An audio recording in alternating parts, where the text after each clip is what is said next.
intricacies of getting to that end goal, I realized that so many people are not prepared. They're not ready. You begin to hear all of these wounds, all of these deep-seated hurts and pains and things that begin to come up, and you realize that if people don't begin to deal with these things and address these things, they can be major barriers to their success. I always tell people it's not enough to put a bandage on the wound in your life, but you have to stop the hemorrhaging and really heal those areas in your life so that you can be successful. I think one of the greatest blessings in my life has been the ability to understand that my success and my elevation requires soul emancipation. Let me say that again. My success and my elevation requires soul emancipation. That's why I wrote the book Soul Journey years ago, Empowering the Soul for Exceptional Success, because everything that you're seeing today, everything you're hearing, everything I'm writing about, everything I'm speaking about in keynotes and on platforms, magazine interviews, articles, all of that stuff, is because I've done the work. I've done that deep inner work in the soul so that my success could be solidified. You know, it's not enough for us to just mask things in our lives. We have to master them, because anything that we don't master will always manipulate our success and prosperity. Let me say it again. Anything that we don't master in our lives will always have the ability to manipulate our success and prosperity. And so it's not enough for you to just say out of sight, out of mind. There are some things that you have to begin to deal with, and you have to be honest and transparent about so that you can get from where you are to where it is that you want to be. What we have to understand also is that freedom has a cost, just like bondage has a cost. And so you have to determine what you can live with and what you can live without. One of the reasons that I believe doing a soul detox is so important in your life is because you need to establish what you can live without. I watch people every day self-destruct and self-sabotage their destinies because of an infected and polluted soul. And their souls are polluted because they have become addicted to the very things that are destroying their lives. Let me say it again. They are living in this state of self-sabotage and self-destruction because they have become addicted to the very things that are destroying their life. And anybody that interferes with their addiction becomes an adversary to their destiny. And so there are individuals that I've had conversations with, and I say, this is not healthy, this pattern is very destructive, you need to address this in your life. They say, I'm fine, and time progresses, and their life just totally begins to implode because they never dealt with these areas in their lives. And so freedom has a cost, just like bondage has a cost. But one of the most important questions you can ever ask yourself is, what can I live without? Write that down. One of the most important questions you can ever ask yourself is, what can I live without? I would recommend to you my book, Significance, Reclaiming Your Personal Power in a World That Discounts Your Difference. It's a book about identity, and I really delve deep into this and knowing who you are and standing in the truth and the power of that. Captivity is not what you were created for. I know that we live in a culture and a society that programs us that we were created to live in prison or in pain or in bondage or in trauma or in dysfunction. And, you know, this is just a regular and a normal part of our lives. But the reality is that you were not created for captivity. You were not created to live in bondage. What I've discovered is that we choose captivity. Now, that's a heavy statement, but it's the truth. We choose captivity. You were not created to live in it. It is not your portion. It is not your lot in life. But sadly, because most people don't have the tools, they don't have the strategies, they don't have the insights, they don't know how to live their lives any other way. And so without deliverance, or without deliberate design, we live our lives by default. And unfortunately, the default version of our lives is often a defeated and a demoralizing version of our lives that we were never intended to live.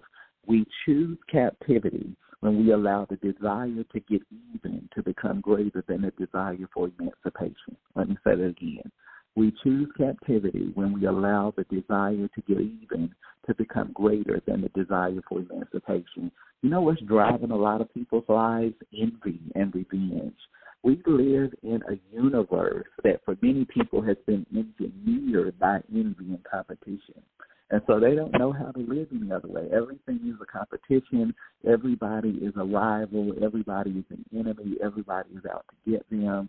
And so they never get so far in their lives because everything is just out of whack, out of alignment, and they live very miserable existences. In other words, we choose captivity when we choose to hold on to past experiences, painful memories, and deep-seated wounds and images that imprison our lives to old seasons and cycles. In other words, when we allow past experiences, painful memories, and deep-seated wounds and images to imprison us, that's how we live in captivity. And so a lot of people will tell you, I'm not free, I'm not bound by anything, I was born free, I'm living my life. But the reality is that that's what we say on the surface, but beyond the surface, the things that keep people up at night, the things that drive people, the things that motivate people, envy, competition, comparison, and identity crisis, not knowing who they are, constantly living in this state of misery and unhappiness and an unfulfilled life. It all boils down to this element of captivity. Captivity is powerful because it is not the only option that is available to us in our lives, but unfortunately it is the option that too many people choose. And a lot of people choose captivity or bondage or a life that is in the antithesis of freedom because, as I said before, they don't know anything else. We want freedom, but very few people are willing to fight for freedom in their lives. I really want you to get that. One of the most powerful discoveries I had years ago is that freedom is available to every person on this planet, but freedom is something that you have to be willing to fight for. And in life, we don't get what we fantasize about. We get what we have the courage to fight for. I want you to write that down. We don't get in life what we fantasize and we dream and we imagine. We get in life what we have the courage to fight for. And I don't know about you, but in my experiences over the last 30-something years, what I have discovered is that there are very few people that are willing to fight for freedom. We'll fight to be right.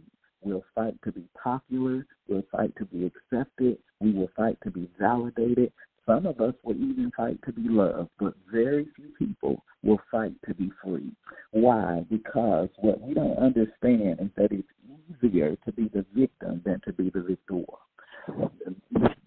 When we play the role of a victim, when we play the role of a defeated person, it creates a certain narrative. It gives us the ability to get the sympathy and the attention and all of those different things that different people are looking for in their lives. So for many, it's easier to play the role of a victim. It gets you a pass in life with many people. It gives you the ability to walk over the things that are warring against your wholeness. Let me say that again. When we play the role of a victim, it gives us the ability to walk over the very things that are standing in the way of our wholeness, and we never address them and deal with them, so they continue to own our lives and own our existence. What I know is that it's easy to look for pity, but pity won't set you free from your prison. Let me say that again. Pity will never set you free from your prison. And you have to determine, why are you telling your story? Are you telling your story for sympathy?